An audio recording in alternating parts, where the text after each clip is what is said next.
A local nonprofit is holding a fundraiser today that raises money to help kids in Marietta City Schools. The Blessing Birds are holding a fundraiser at Marietta Elementary School to help raise money for kids to participate in programs with Marietta City Schools. Some of those programs include the book fair and Santa shop.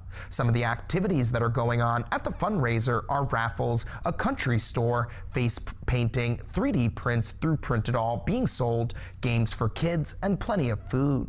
President of Blessing Birds, Sarah Miller, shared why it's important to have fundraisers like this one.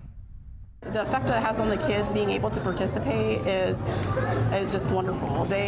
Once they know that they're able to actually shop with their peers at Santa Shop and Book Fair and participate, they're just so joyous, and they remember that. They'll come back and they remember it for years. So we just feel like it's very important for every kid to feel included and to feel like they're part of their class and that they're able to participate in all school activities. The fundraiser started at 4 p.m. and will continue until 8 p.m. tonight.